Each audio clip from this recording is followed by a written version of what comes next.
Hello and welcome back to our mountain farm. In this episode I will talk a little bit more about the farm itself.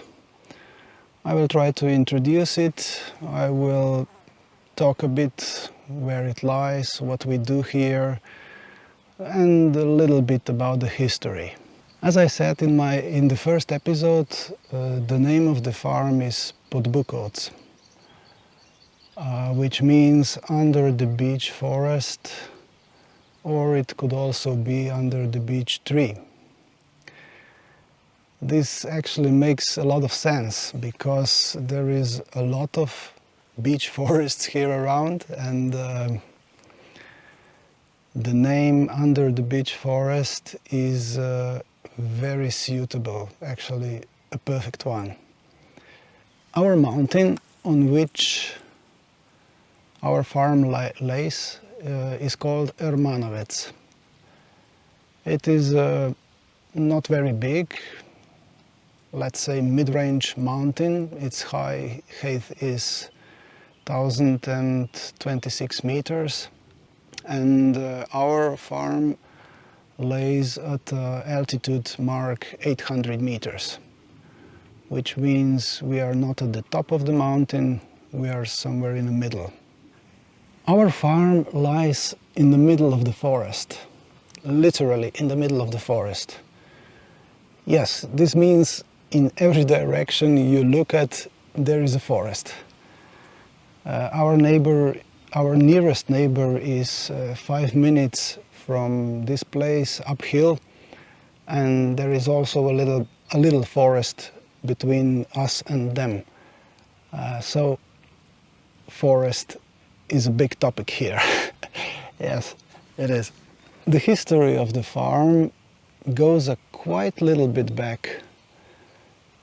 Somewhere in the middle of 18th century, a person called Martin Jezeršek and his wife Jera was living here, and they died here on this farm. So the farm itself, it was a split off from the bigger farm called Vrhovec, which lies uphill from us. Which means that somebody was born at the farm Vrhovec, and when he married, he got as his inheritance, he got a piece of land. So the first settlers built a wood log house here. This house doesn't stand anymore, but later my great-grandfather Janez Jezeršek and his wife, they built a stone house which still stands today. You can also find a few things about our farm on our web page. We have a special section called Our Story.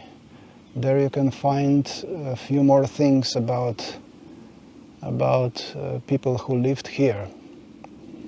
And I will also talk about this in the future episodes. So the farm itself is 4 hectares of forests and 4 hectares of meadows, which together brings 8 hectares of land. Yes, I know. Many of you will say, how can you talk about a small farm when you are talking about 8-hectare farm? Well, you know, as Mr. Einstein said, everything is relative. I'm quite aware that many of you are watching YouTube channels where so-called farmers are talking about 6 or 5 or 10 acres of land. And they are talking about a farm. Now I'm talking about a small farm which is 8 hectares. But everything is relative, you know. Many neighbors here around have 20, 30, 40 or even more hectares of land, mostly forest. And these are big farms in our area. And farm like ours is a small farm. So I keep with that when I'm talking about a small mountain farm, which our farm is. Yeah, we face south. We are on a south slope, which means that slopes are steeper than on the other side of the valley. But the lack of sun is never a problem here. But on the other hand, July or August droughts could be a problem some years, not every year, but some years it is. As I said in the first episode, we are a certified organic farm. What does this mean? Well, it basically means just that we cannot use artificial or chemical substances in food production. We cannot use artificial fertilizers. We cannot use genetically modified feed for animals and stuff like that. We have to use manual measures to counteract pests and weeds. And every year we also have a inspection which checks the animals, they check stables, they check pasture, fields, and especially they check invoices for everything we buy from outside to the farm. They check if we are buying organic feed or organic seeds. These are important things. And if everything is right, if everything is okay, then we get a renewed organic farm certificate. If there are any violations of regulations, then if they are minor, we get a warning. And if this warning accumulates, we can lose organic farm certificate. And also, if there are any major, huge violations, we can lose a certificate immediately for 1 year. And if we lose certificate, it means that we cannot sell produce as organic produce. We also try to do farming in a sustainable way. This means that we have switched from cattle and cows to sheep and goats. The latter are lighter and they cause much less damage to the soil when they are on pasture, which also means less soil erosion, which keeps the land in a productive function. We also, from time to time, we also mow grass late. This enables the grass and the flowers on the meadows to produce seeds and to propagate, so to sustain the meadow. In times when my grandfather was managing this farm, this way of management, this way of mowing grass was a default one. But then in the years of my parents, farming science had new insights and they have advised to mow grass much younger, at much younger age. Very soon, when it grows up, to mow it very soon. That was good on one side and not so good on the other side. It was good for economy reasons, because younger grass has much more protein, which is good for cattle if when they ingest it. But it's not so good for a meadow, for a field, because if you cut the grass young, they don't produce seeds, which means you are cutting grass and you are not taking care of tomorrow's grass.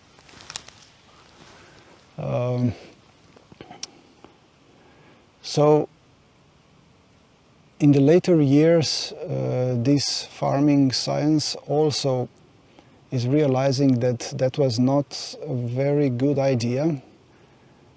It was not very sustainable, so they are going back to a more traditional way of taking care of land. The challenge we are dealing with lately is how to organize sheep and goat pastures to keep plant diversity on a pasture. So if we keep goats and sheep too long in paddocks, they eat plants they prefer most and they leave those they dislike. So only those they dislike propagate and take place on the meadow. Those which they like gradually disappear. This is not okay, and we are trying to somehow address this problem. So we are looking for alternative pasture management systems which would prevent this biodiversity narrowing. Our goal, one of the goals on this farm, is to increase our self-sufficiency here. We want to be much more self-sufficient than we were in the past. We want to grow more food for ourselves who live here, and also more food for our close family. We see this as an important thing in today's world. Well, the older I get, the more I see that food which we eat is not a minor factor in the quality of our lives. It's quite an important factor, a thing which impacts many aspects of life. So our goal is to increase our self-sufficiency.